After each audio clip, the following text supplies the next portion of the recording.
Barkatu, alde zarra? Bai, giga ezkerrera, gero giga eskubira. Entzuten gigazu? Imagigatzen, gigaragarria da. Ligatu zaitez nitaz. Giga ezkerrera. Oraindik ez dakizu, zatoz Euskaltelera zuntz, mugikor eta telebistarekin eta eskuratu beste linea bat giga mugagabeekin doan.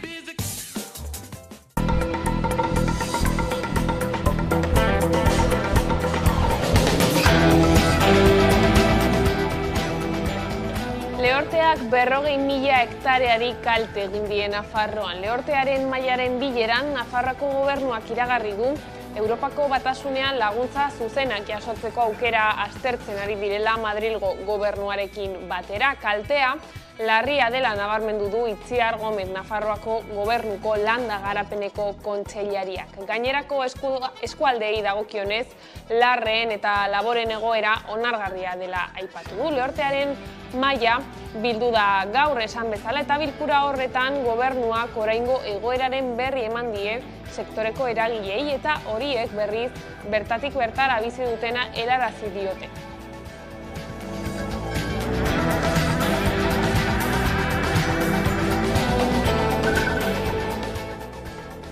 Euskal Osasun Zerbitzu Publikoaren historiako enplegu publikoaren prozesurik jendetsuena iragarri du Eusko Jaurlaritzako Osasun Sailburu Gotzone Sagarduik. Aurtengo uztaila eta azaro bitartean 7.629 plaza aterako ditu Gasteizko gobernuak Osakidetzan enplegua egonkortzeko eta finkatzeko. Osasun sailak 4 urteko epean 4.000 plaza egonkortzeko konpromisoa hartu zuela gogorarazi du Sagarduik.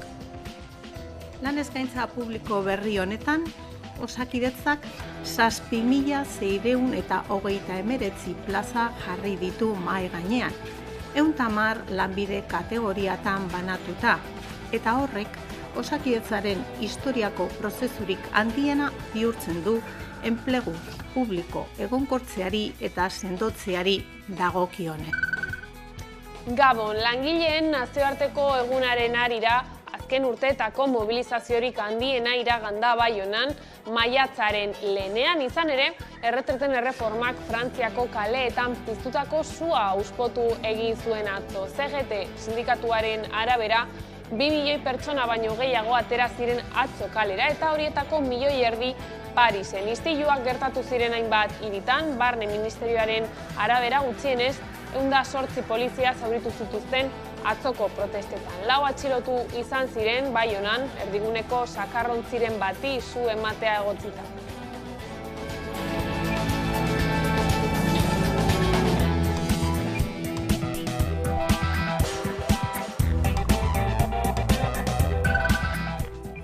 Eta maiatzaren lehenaren bueltakoekin jarraikin Nafarroa egingo dugu salto. Orain bertan izan baita Leire Martinez lankidea.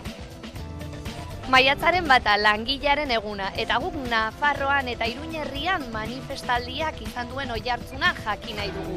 Horretarako, Labek Iruñerrian duen egoitzara hurbildu gara eta izan dugu parada Joseba Pagolarekin solastatzeko. Bueno, pues maiatzaren batarekin hemen Iruña oso valorazio positiboa egiten dugu. Bai, alde batetik zenbat langile mobilizatu genituen, hemen Iruñan 2.000 langile parte hartu zuten Laben mobilizazioan, Tuteran aldiz 500 langile ere, oso zifra potenteak dira horiek gure aldetik, eta gero ere valorazioa positiboa ematen dugu ere mobilizazio horietan atxokoan eman zen edukiengatik eta nola izan zen mobilizazio hori ere kontuan izan da. Eta etapa berri baten hasiera irudikatu du Sare Herritarra plataformak Donostiako Artzainonaren eskaileretan egindako agerraldi jendetsuan. Zigorra familiaren etxetik gertu betetzeko eskubidea onartu den arren, euskal presoen eskubideen urraketek hor dirautela nabarmendu dute. Salatzen ditugu beraz, beren togak mendekutarako tresna bihurtu dituzten horiek. Ederkiako asko dakitelako hartzen dituzten erabakiak legez kontrakoak direla. Haiek diotenez defendatzen dituzten eta defendatu behar dituzten legeen kontrakoak alegia.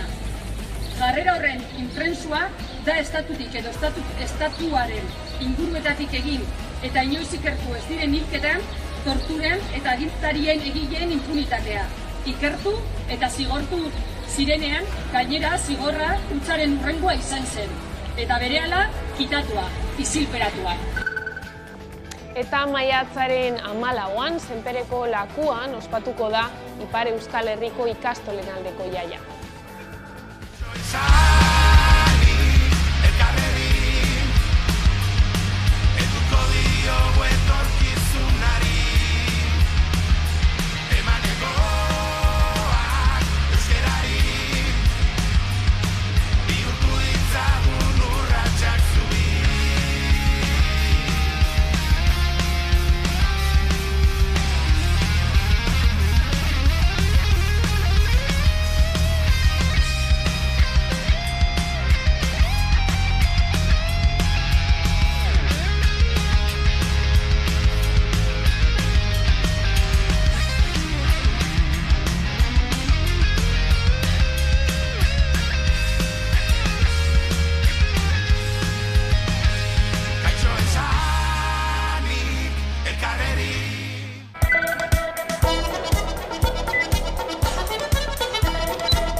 Ongietorriak gurean gaur gaueko albistegira. Osakidetzak inoizko enplegu publikoaren eskaintzarik handiena iragarri du. Aurtengo uztaila eta azaro bitartean 7.639 lanpostu aterako ditu.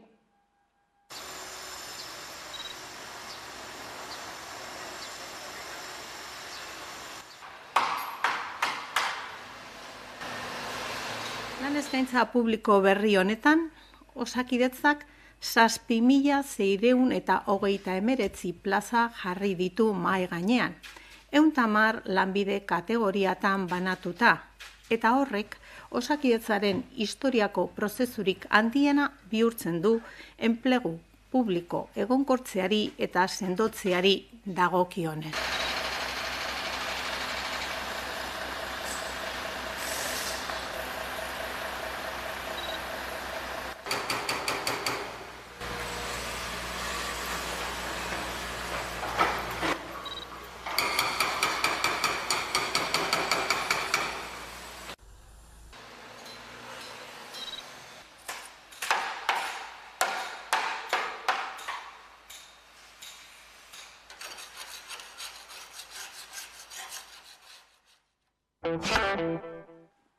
Maiatzaren lehena izpidea aipatu legez, langileak masiboki atera dira kalera behar ginen egunean. Esaterako, erretreten erreforma salatzeko eta langileen eskubideak aldarrikatzeko 30.000 pertsona mobilizatu ziren atzo Baionan, antolatzaileen arabera. Ordea, 7.000 izan dira prefeturaren arabera. Pentsio erreforma salatzeko eta langileen eskubideak aldarrikatzeko maiatzaren lehenean milaka lagun kalera atera ziren Baionan. Antolatzaileen arabera 30.000 izan dira, eta poliziaren arabera berriz 7.000. Edonola ere azken urtetako mobilizaziorik handiena izan da. Galduko ditugun 2 urte horiek pasatzen balin badira, gure enpresetan berreskuratzea. Hau da gure gaurko mezua. Emmanuel Macron, Frantziako presidenteren erreformaren aurkako mugimendua neurtzeko balio izan du. Izan ere, 2 aste pasa dira Frantziako Kontseilu Konstituzionalak oniritzia eman zionetik proiektuari. Eta sindikatuek mugimendua berriro indartu nahi izan zuten. Iparraldeko protesta nagusia Baionan izan zen. Intersindikalak eta labek deitutako manifestazioak leku berdinean hasi ziren. Euskal sindikatuaren baina esen leku beren amaitu, zehazki intersindikalaren gandik jasaten duen bazterketa salatzeko. Azken aste eta hilabeteetan, irmo borrokatu zarete Macronen gobernuak inposatu duen erretetaren erreformaren kontra. Ipar Euskal Herrian ikusi dugu nola azken urteetako mobilizaziorik jendetsuenak izan diren, eta hor laben ekarpena ezinbestekoa izan da. Soldatak igotzea, prezioak jaistea eta beraztasuna banatzea exigitzeko mobilizazioak egin zituzten maiatzaren lehenean sindikatu nagusiek ere Hego Euskal Herriko hiriburuetan. Euskal sindikatuek nork bere aldetik deitu zituen protestak, hori bai, biek ala biek greba eta borroka sindikalaren garrantzia nabarmendu zuten. Soldatak igotzea, prezioak jaistea eta beraztasuna banatzea exigitzeko mobilizazioak egin zituzten maiatzaren lehenean sindikatu nagusiek Hego Euskal Herriko hiriburuetan. Euskal sindikatuek nork beraldetik deitu zituzten protestak, hori bai, biek ala biek, greba eta borroka sindikalaren garrantzia nabarmendu zuten. Elaren ustez, lorpen sindikalak ez dira etorriko ez elkarrizketa sozialetik, ez da ere errentaitun batetik, baizik eta konfrontaziotik. Konfrontaziorako, ela sindikatua dauzka bi oinarri dela gure independentzia alderdi politikoekiko eta gure erresistentziak utza, eta bi oinarri horiek etorkizunera begira ahalbidetu beharko dute aberastasuna banaketa modu justu batean egin. Gu bakigu aldaketak ez direla etorriko Madriletik edo Parisetik. Ez direla etorriko elkarrizketa sozialeko mahai antzu hoietatik. Eta badakigu ere ez direla etorriko soilik diskursoetatik. Soilik galeriari begira egiten den sindikalismotik. Gure jendeak badaki grebak aldarrikatu bai, baina batez ere grebak prestatu eta grebak egin behar direla. Komisiones Obreras eta UGT aldiz batera atera ziren kalera maiatzaren lehenean. Bi eskari nagusi izan zituzten, soldatak igotzea eta prezioak jaistea. Era berean, Komisiones Obrerasek eta UGTek hauteskundeetan langileen alde egiten duten alderdiei boto emateko deia egin zuten. Bestalde, elak kritika zorrotzak egin zizkien ezkerreko alderdiei, eta labek beraldetik hauteskunde izoa adierazi zuenez, langile botorik ez euskal neoliberalei eta langile botorik ez eskuineko alderdiei. CGT, CNT, ESK, Solidari eta Estela sindikatuek ere protestak egin zituzten Iruñan, batasuna, duintasuna eta borroka lopean. Horrez gain, Kontseilu Sozialistak ere Iruñan deitu zuen mobilizatzera, burgesiaren eta bere alderdien aurrean alternatiba sozialista eraikili lopean.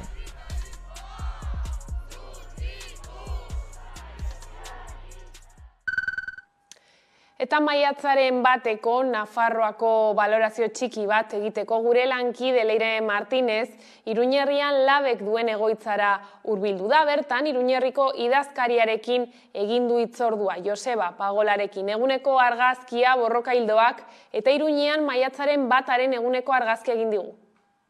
Zen nolako balorazioa egiten duzue atzoko egunarekin? Bueno, pues atzoko egunarekin oso ona egiten dugu, oso ongi atera zela uste dugu, baina bi kontuatik, alde batetik jende kopurua ez, mobilizatu zen laben aldarrikapenekin edo mobilizatu zen langile kopuruangatik, eta beste kontu bat ere, manifaren edukiengatik ere oso pozik gaude. Iruñan mobilizatu ziren atxo 2000 lagun gure mobilizazioan eta Tuteran 500 egin zuten. Aipatu beharra dugu ere bai, manifestazioak Iruñan izan ziren sindikatu gehienak banatutak egin zenutela, ez? Banaturik egin zenutela manifestazioa.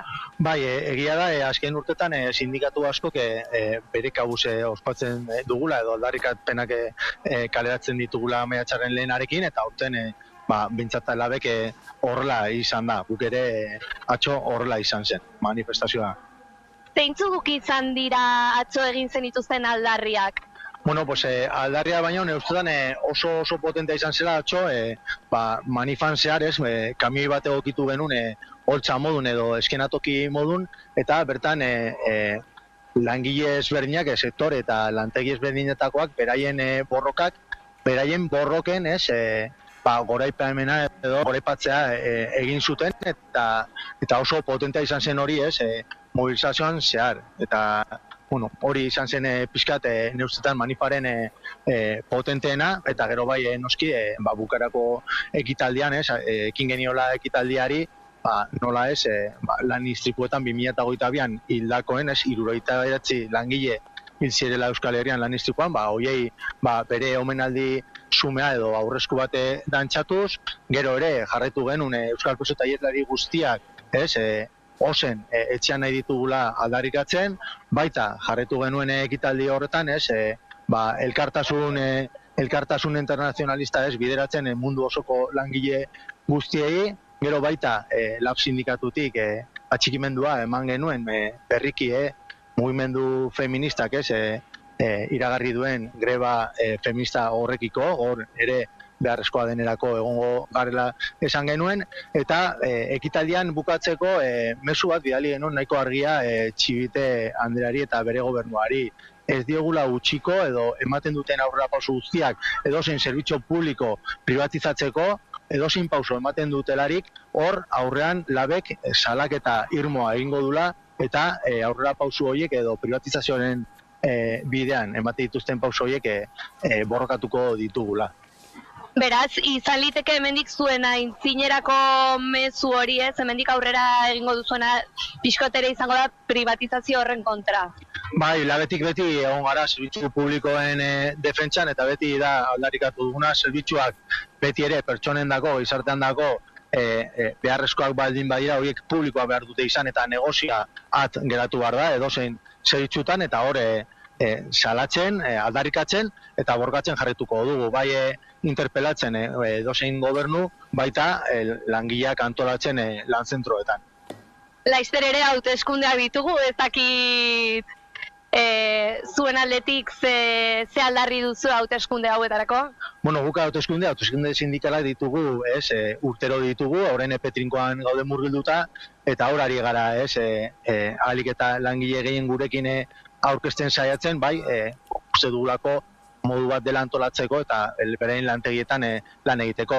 Gero esaten duzuna, hauteskundeak izango dira ere hemen beste esparru baten, ambito politikoan ere, hauteskunde horiek izango dira, eta lape egongo da hor, gobernua dela egonda, langileen alde egiten inorrekin konpromisurik hartu gabe. Gu gure aldera, gu konpromiso daukagu langilekiko, eta neustetan atxo maiatxa batean argi geratu zena, edo behintzat gure mobilizazioetan geratu ziren langile guztiak argi euki zuten gauza bat bada betikoa. Azkenean, lab langileen aldeko tresna bat gara, borroka tresna bat gara, eta hori da indartu behar duguna lanpostu guztietan, eta noski. Gero ere, langile horiek ere mobilizatu eta aktibatu ere herri eta auzoetan. Maiatzaren lehenaren biharamunean Ernai Gazte erakundeko Txomin Aiartzak idearekin hitz egin dugu gurean gaur magazinean. Aiartzak nabarmendu du ez dela garai erraza lan eta bizi baldintzen ikuspegitik eta are okerrago dela gazteentzat. Gauza jakina da, gazteok egiten ditugu hainbat eta hainbat lan kontratu gabe egiten ditugula, izan emakumeek egiten dituzten zaintza lanak edo klase partikularrak eta bar, baina kontratupean egiten diren lanen kalitatea ere ez da askoz hobeagoa. Hain justu ere gazteon artean dagoelako behin-behineko tasarik altuena guzti honek dakarrenarekin, ezta?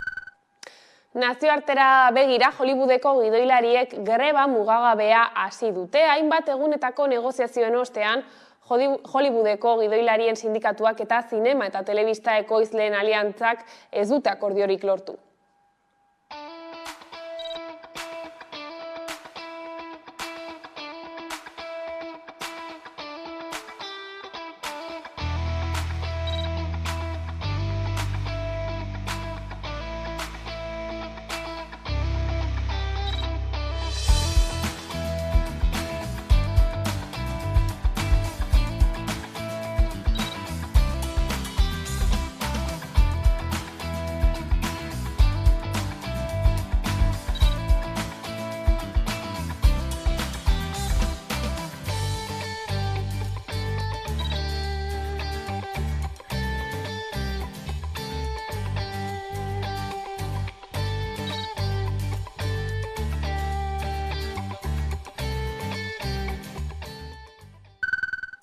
Gurera bueltan, Gipuzkoako metalgintzako sindikatuek aurrera pausoak ikusi dituzte Adegiren proposamenean. Elak eta labek termino positiboetan jaso dute Adegiren proposamena, baina oraingoz ez dute akordiorik lortu.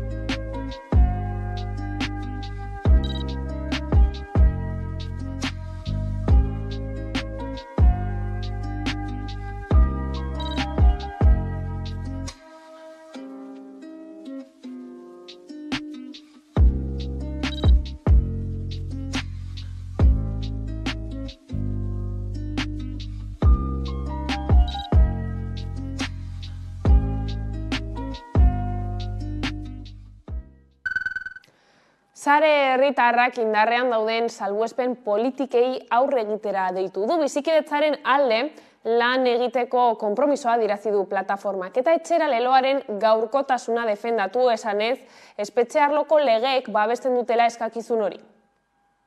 Etxean nahi ditugu. Etxera. Bai, etxera. Etxera bidea gertu. Etxera itzultzeko bidea eta aukera izan behar da euskal presoentzat ez ezik, erbesteratuentzat eta deportatuentzat baita. Salatzen ditugu beraz, berentogak mendekutarako tresna bihurtu dituzten horiek. Ederkiako asko dakitelako hartzen dituzten erabakiak legez kontrakoak direla. Haiek diotenez defendatzen dituzten eta defendatu behar dituzten legeen kontrakoak alegia. Jarrera horren infrentsua da estatutik edo estatuaren inguruetatik egin eta inoiz ikertu ez diren hilketan, torturen eta agintarien egileen impunitatea. Ikertu eta zigortu zirenean, gainera zigorra hutsaren hurrengoa izan zen. Eta berehala, kitatua, isilperatua.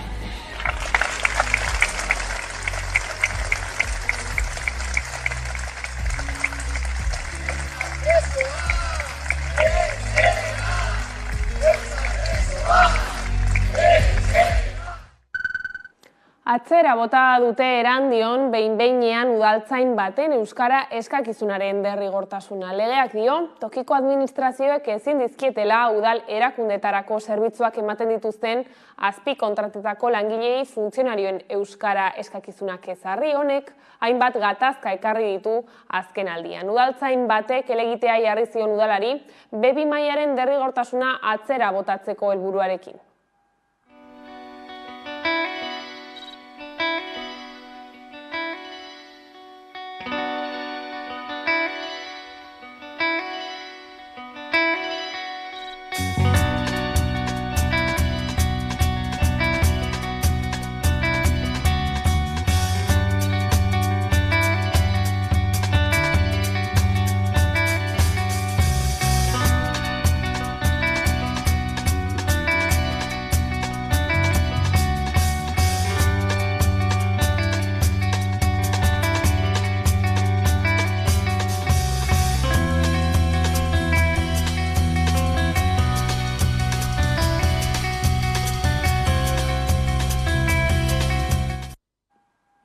Erandioko udaltzainaren sententzia herritarren eskubideak kaltetzen dituela gaineratu du Euskalgintzaren Kontseiluak. Euskalgintzaren Kontseiluak euskararen normalizazioaren aurkako oldarraldi judizialaren baitan kokatu du epaia eta aurreratu du Erandioko udalarekin harremanetan jarriko dela babesa agertzeko. Maiatzaren 10ean agerraldia egingo du Bilbon eskuhartze judizialei desadostasuna agertzeko.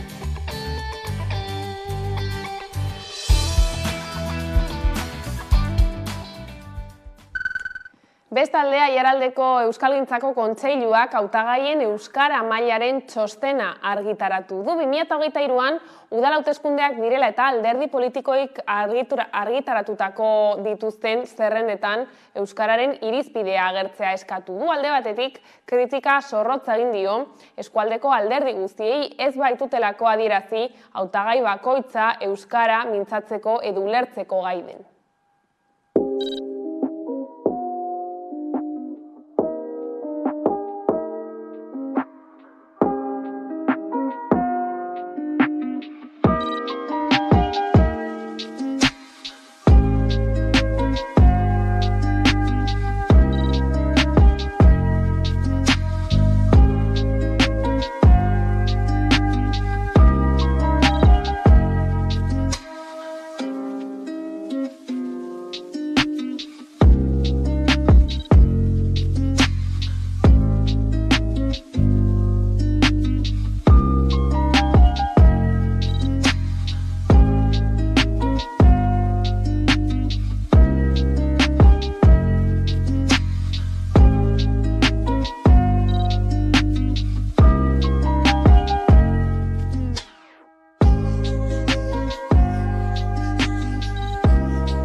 Aprilaren 29an Gasteizko gaztetxearen 35. urteurrenaren jaialdia izan zen, hainbat ekintzen artean kontzertuak izan ziren nagusi, udaltzaingoa heldu zen arte. Arratsaldean hainbat patruila agertu ziren gaztetxean eta jakinarazi zuten kontzertuak antolatzea debekatuta zegoela. Horrekin batera, probak egiten zegoen soinu teknikaria atxilotu zuten.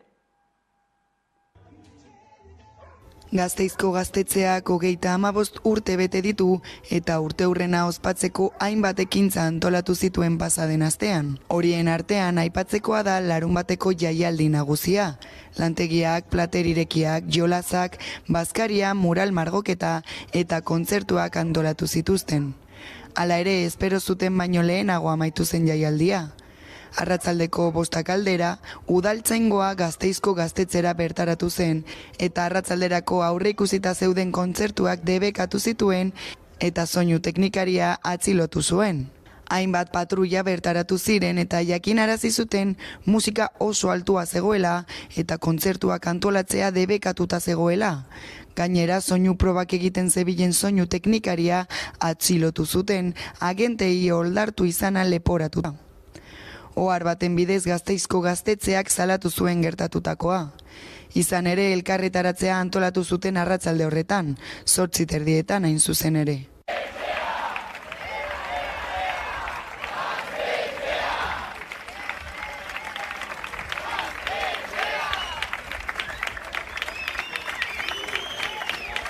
Indar polizialen jarrera autoritario eta mehatzailea salatu dute eta nabarmendu dute azken aldian presentzia poliziala areagotzen ari dela. Eta Gasteizko eskola inguruneetan doako aparkalekua arautzeko parkimetroak aktibatu dituzte. Doako aparkaleku enpresetako erabiltzaileek txartelak atera besterik ez dut egin behar, inolako ordainketarik egin gabe.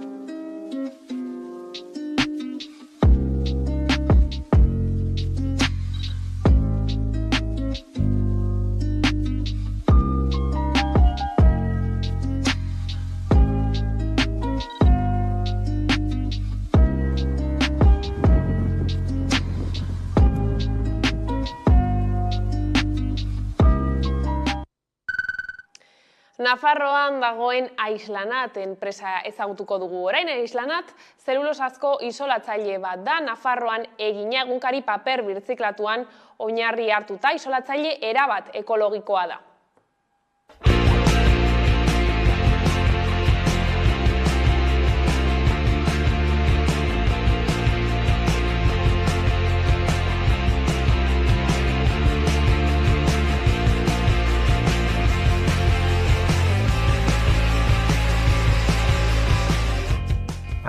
Aislanat da duela 15-16 urte eduki genuen amets bat, eta nahi genuen enpresa bat sortu edukitzea hanka sozial bat, inguru giroarekin ere errespeto zuena, eta orduan idei ona iruditu zitzaigun isolamendua fabrikatzea saltzen ez diren egunkariekin, langileen eskubideak errespetatzen direnak, ekologiarekin ez dugu kontaminatzen, aurrezten dugu energia.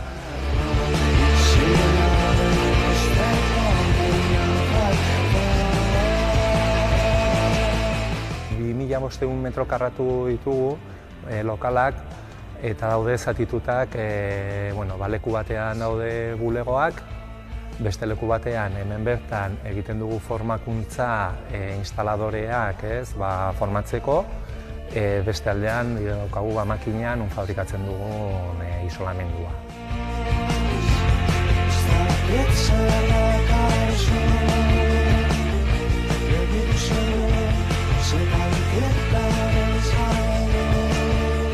Egunkariak azkenean papera etortzen da zuhaitzetatik, ez? Beraz dia, badauka ja komponente bat dena naturala dena, eta gainera erabiltzen ditugu saltzen ez diren egunkariak, gaizki fabrikatutak dauden egunkariak, orduan egiten duguna da residuo bat edo birziklatu bihurtzen isolamendua, ez? Orduan, prozesua oso energi gutxi kontsumitzen dut, eta azkenean da egunkaria desfibratzea molino batekin, beraz, produktu osoa ekologikoa da, eta gainera, ekonomia zirkularrean sartuta.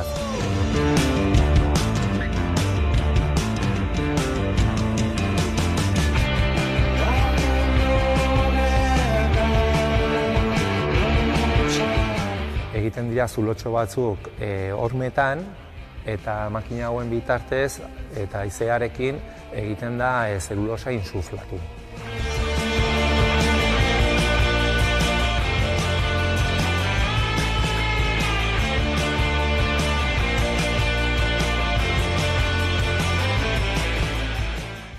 Baditu ezaugarri batzuk oso bereziak, ez? Bat da desfase termikoa deitzen dena. Da isolamendua gehien mantentzen duen temperatura etxearen barruan. Udan adibidez, teilatu bat isolatzen baldin badugu zelulosarekin, mantentzen du temperatura 12 ordu beroa sartu gabe, eta neguan kontrakoa, ez? Eta gero transpirablea da, ez ditu kondensazioak sortzen, eta, batez ere dira ezaugarririk nagusienak, ez?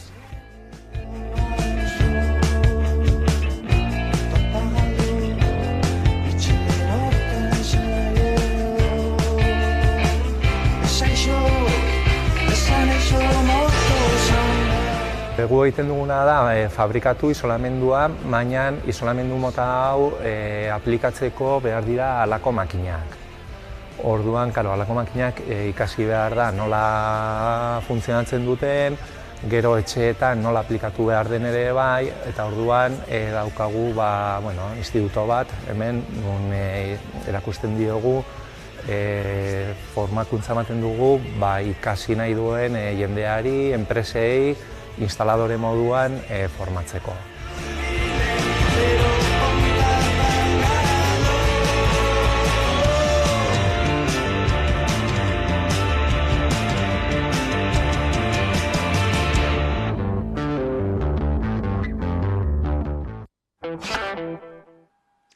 Bestalde, Ipar Euskal Herrian ez dute profesional eta partikularren uraren erabilera mugatuko momentu. Ziragan urteko lehorte historikoak kezkatuta ditu Euskal Herritarrak. Batez ere, nekazariak bada, euri eskasiak dirau, eta azken egunotan bero handia egiten ari da. Hori hala, iragan astean Pirinio Atlantikoetako prefetak idorte batzordea bildu zuen egoera aztertu eta datorrena aurre ikusteko. Ildo berean, gaur goizean elkartu da Nafarroako lehorte maila. 2022an lehorte gogorra pairatu genuen. Europak esaterako bere historiako bigarren urterik beroena bizi izan zuen, eta inoizko udarik beroena. Euskal Herrian eragin handia izan zuen prezipitazio eskasi eta berote handiak, batez ere nekazarien uztan. Ordutik ez du euri askorik egin eta azken egunotan ere bero handia egiten ari da. Esan daiteke 2023 hau ez dela baldintza honenetan hasi. Hori hala Pirinio Atlantikoetako prefetak joan den astean idorte batzordea bildu zuen. Batzordearen asmoa 2023 honetarako udako lehorte berriak eta honek urringuruneetan lituzken eraginak eta uraren erabilera ezberdinak aurre ikustea zen. Prefetak nabarmendu zuen geruze maila eta uraren emariak ohi baino apalagoak direla. Elur maila biziki baxua da Pirinioetako mendikatean, eta honen urtzea ia 2 hilabetez aurreratu da. Urtegi askoren betetzea ere gabasekoa bereziki normala baino asko zapalagoa da. Ildo horretan prefekturak nabarmendu du uda sasoia hurbiltzen ari denean urpilak eta kaulak direla. Eguraldiak orain arte bezala jarraituz gero prezipitazio eskasiarekin eta temperatura altuekin egoera zaildu daitekela ikusten dute. Idorte batzordea zehaztu du momentuz ez dutela profesional edota partikularren uraren erabilera mugatuko Ipar Euskal Herrian. Baina datozen asteetan berriro elkartuko da batzordea arreta handiz jarraitzeko egoera. Hegoaldean berriz, Gipuzkoan eta Bizkaian ezin da esan lehortea bizitzen ari direnik, baina Araban eta Nafarroan kezkatuta daude. Azken 6 hilabetetako prezipitazioak batez besteko baino 40% gutxiago izan dira Nafarroan, eta udan egoera larria sartuko garelakoan dira ingurumen adituak. Testu inguru horretan, Nafarroako lehorte maila elkartu da eta neurriren bat ezartzea espero da.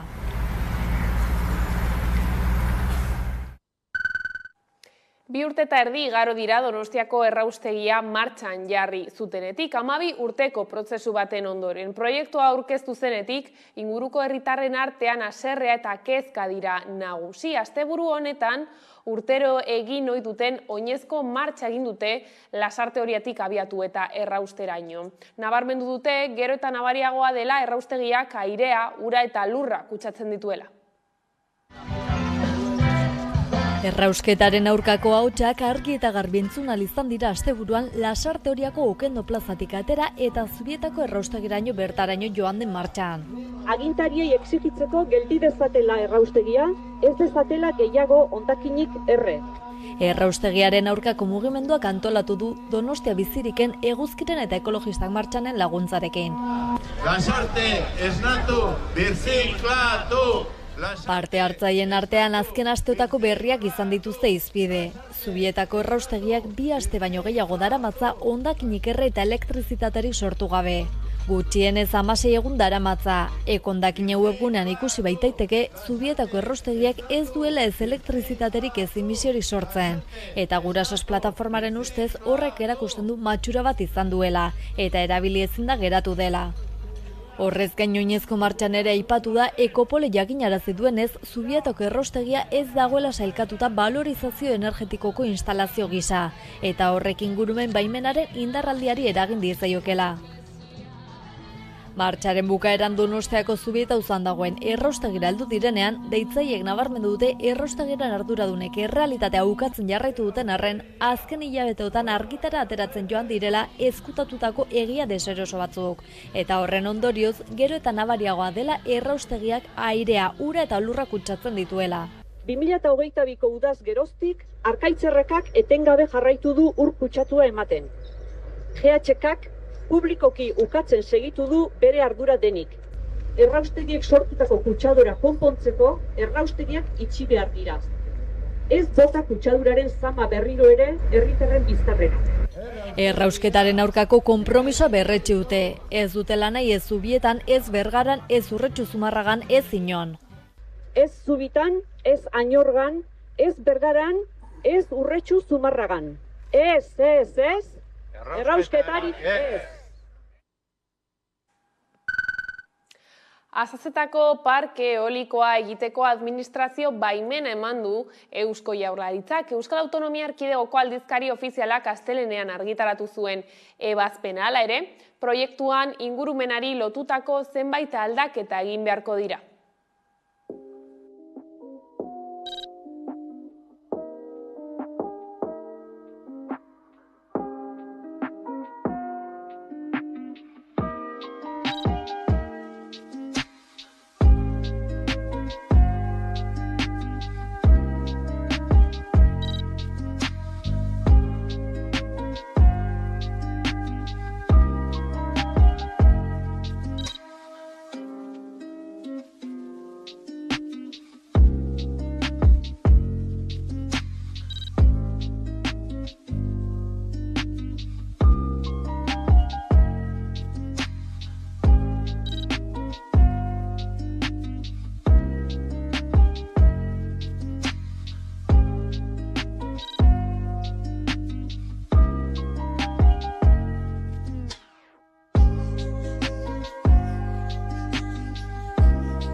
Egoitz Etxebeste eta Ana Galarraga Eluiar aldizkariko zuzendari berriak elkarrizketatu ditugu gaurkoan Amaika Telebistan. Aitziber Agirre Ruiz de Arkauteren lekuko hartu dute eta zuzendaritza partekatuaren aldeko apustua eginez elkarrekin jardungo dute zuzendaritza lanetan. Berritasuna igual hori da, zuzendaritza partekatua izango dela, ez? Ana eta biok guain artez Aitziberrek zuzentzen zuen, eta baina Ana eta biok zuzenduko gomendik aurrera. Bueno, nik uste dut, beti esaten dugu guk ez guztiz osagarria garela, aurretik ere badugu esperientzia, beste proiektu batzuk eta ere zuzendu izan ditugu elkarrekin, beti oso ondo funtzionatu, beti defendatu dugu gainera mota hontako zuzendaritza bat, eta pixkat horren aldeko apostua indugu. Gainerakoan oso jarraikortasuneko kontua izan da, lantalde txikia gara, eta Aitziber zuzendari izan arren oso lantaldean funtzionatu dugu beti, ez? Eta nik uste, zentu hortan nahiko aldaketa naturala izango dela eta... Aitortu behar zaio sekulako lana egin dula, justu 8 urte horietan gertatu direlako gauza asko zeldu dizkiona kudeaketa, batez ere paperaren gainbehera lehendikan ere bazetorren, baina orain nabarmenagoa da, gainera papera bera garezitu egin da, produktu gisa, eta irakurtzeko ohiturak ere aldatu dira eta pantailek hartu duten nagusitasun osoa. Esan bezala bazetorren, baina hori askoz nabarmenagoa da. Eta gero bestetik, alderdi finantzia horrek eragiten dio batetik, baina bestetik baita diru laguntzek ere. Eta diru laguntzetan hor aldaketa bat egon zen, edabideen diru laguntzetan, irismenari eman zitzaiola garrantzi bat leheno zeukan baino, asko zendera handiagoa, pixua handiagoa, eta, klaro, aldizkari espezializatu batek berez, eta hasieratik badaki ez dela publiko guztian entzat, orduan mugatuta dauka bere publikoa, eta hori asko borrokatu dugu, ez dugu lortu, baina jarraituko dugu, noski, baina garai hori tokatu zaio, eta, bueno, irautea bera bakarri, ja ikaragarrizko lorpena. Bai, eta gaina, aitortu behar zaio Aitziberri, ausardia ere, bai, ez? Egia esan garai hortan inor gutxi hartu nahizun lanpostu bat hartuzun, eta, eskerrak hemendik. Etxebestek azpimarratu du erakundeen aldetik baliabide gehiago behar dituztela horrelako proiektu batek bizirik jarrai dezan, eta era berean nabarmendu du proiektua belaunaldi berrietara iristea dela erronka. Bueno, erronka potoloa daude, eta lehenengoa, enak aipatu bezala, papereko horri eustea, ez? Barzen bere garaian erronka eta jarraitzen du erronka izaten gero eta gehiago. Eta bestea, beste erronka handi bat, baita ere lehen esandakoaren aritik, baliabideak. Hontan irauteko eta jarraitzeko baliabide nahiko lortzea, ez? Kostatzen ari zaigu egia esan, baditugu 2000 harpidedun inguru, baina holako proiektu bati eusteko hori baino gehiago behar da, eta bestelako baliabide batzuk ere erakundeen aldetik eta ere uste dugu beharko genituzkela gehiago eta pixkat hori.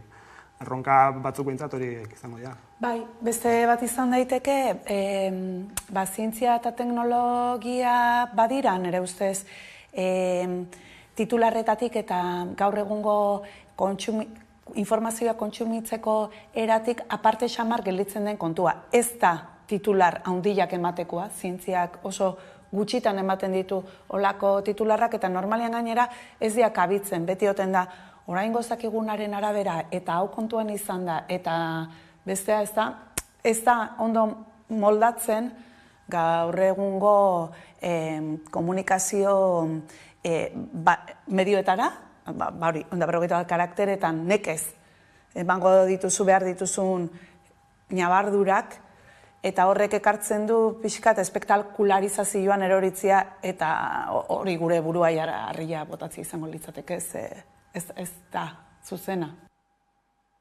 Bide horretan ezinbestekotzat jo dituzte sare sozialak besteak beste. Galarragak azpimarratu du Twitterrek gertutasun handia eskaini diela jendearen interesak neurtzeko, baina ohartarazi du ñabarduretarako leku gutxi dagoela bertan.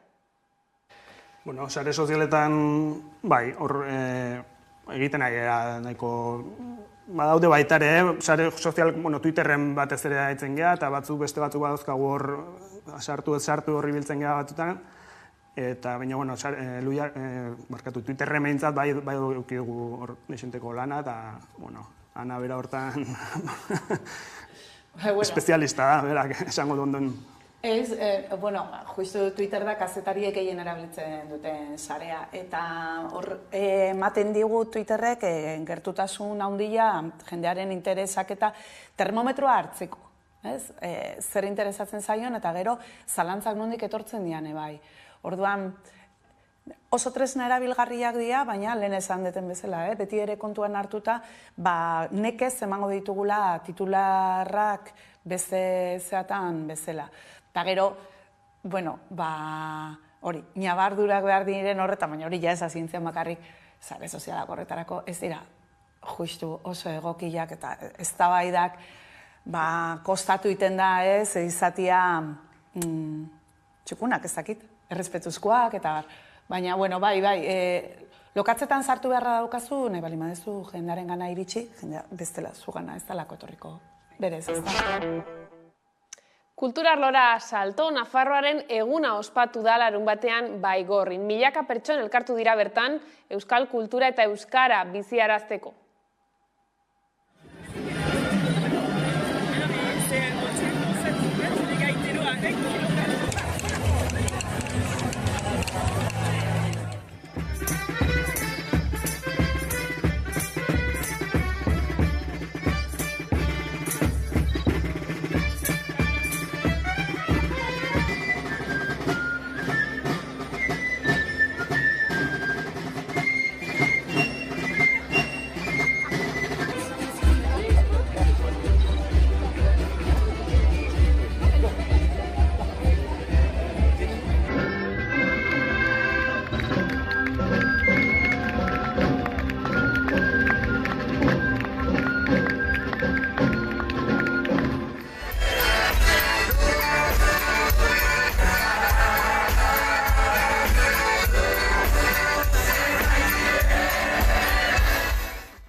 Rifeko gerra ere du izpide izan ere, lehenengo aldiz erakutsiko dira Eustakio Berriotxoa aurretsuarrak duela mende bat Rifeko gerran atera zituen argazkiak. Erakusketa dagoeneko ikusgai dago Urretxuko pagoeta gune soziokulturalean. Afrikaldera oraingo aldian gazteri handiak doazi diotea diderazi, ez dala joan bihar igesi, amak negarrez daudezi.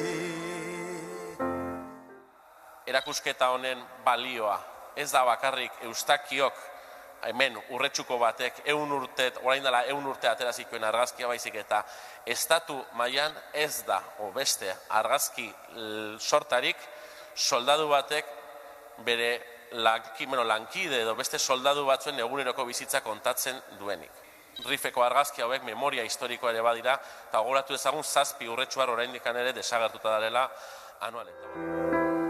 Izirik dauden 10 lagunen peskizan, etxera bueltatu naiz eroi baten gizan, lagun denek ez dute zorte bera izan. Eta Almandiaren egunak 30. edizio egin zuen pasaden larunbatean. Eska ibaia galdutako ofizioaren omenaldiaren lekuko izan zen urte bat gehiagoz, oroimenera ekarri zuten galdutako ofizio abentureroa.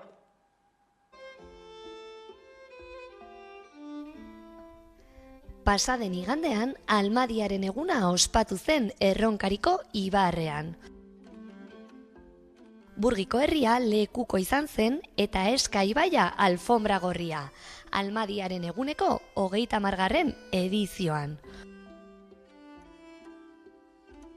Urte bat gehiago oroimenera ekarri zuten galdutako ofizio abenturero eta arriskutsua. Irati eta Piriniotako zuainen enborrak baltsa luze batean bihurtuz eta ur bizkor eta jauzietan saltoka eginez salmentatokiraino.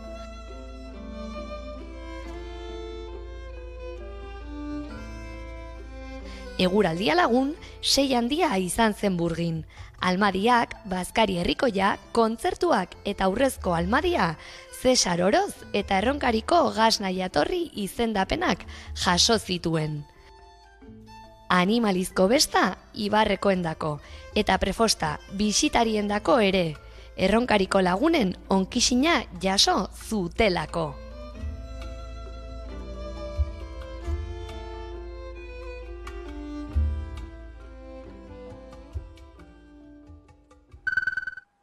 Eta zineman 150.000 ikusle inguruk ikusi dute 20.000 especies de abejas astebetean filma indartsu sartu da lehiatilan Bartzelonako zinemaldiari amaiera eman zion eta Berlingo eta Malagako zinemaldietan arrakasta lortu zuen.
Eta kiroletan 3-10eko harri jasotzaile txapelketaren 4. jardunaldia jokatu da Lazkaon. Paulo Azpiazuk eta Inigo Eizagirrek hartu dute parte.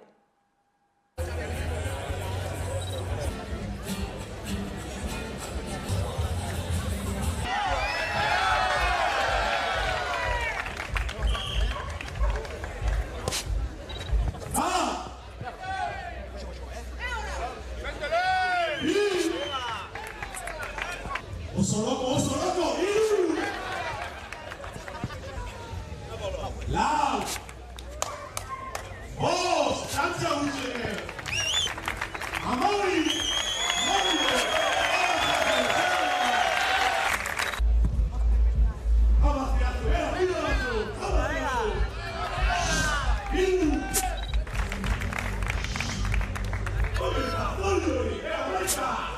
¡Vamos!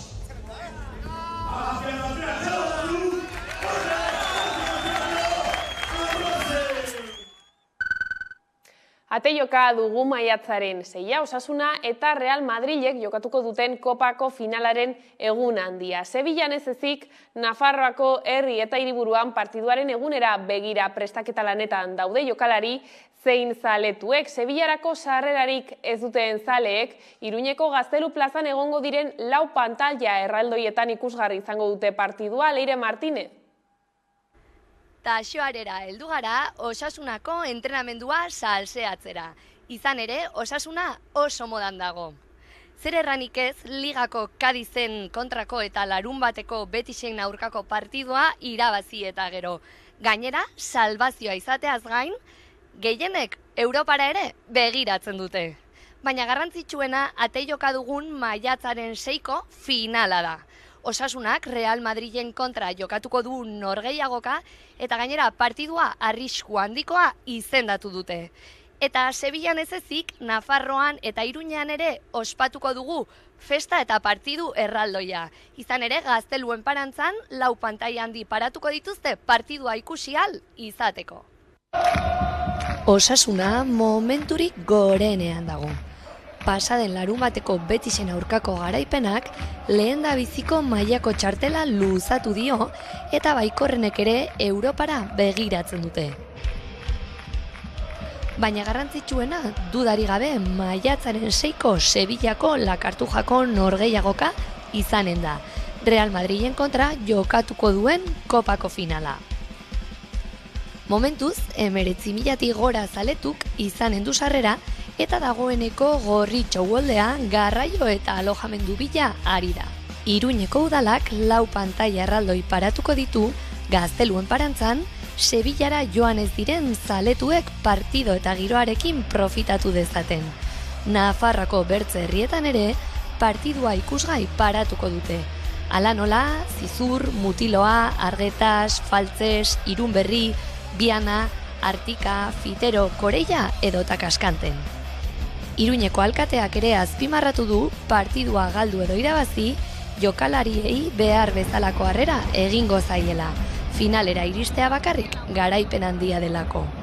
Zale gorritxoak udaletxeko balkoitik Jagobaren bertsoa aditzeko irrikitan.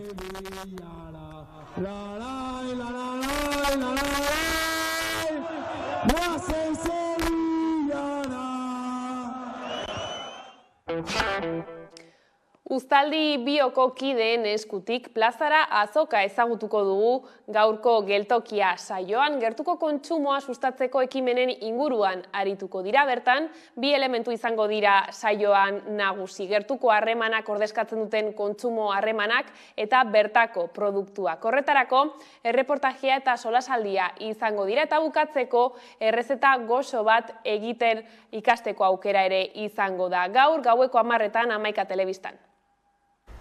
Gaur azokataz arituko gara.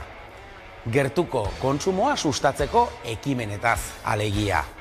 Bertan bi elementu nagusi izango ditugu. Gertuko eta bertako alegia kilometro zero ordezkatzen duten produktuak, bertan ekoiztutakoak, eta gertuko harremana ordezkatzen duten kontsumo harremanak. Ekoizlea eta kontsumitzailea zuzenean eskuz esku aritzeko balio dutenak. Horretarako erreportaje eder bat prestatu dizuegu eta beti bezala solasaldi interesgarri bat. Bukatzeko errezeta goxo bat, beraz badakizue. Ongi etorri denon topalekua den geltoki honetara.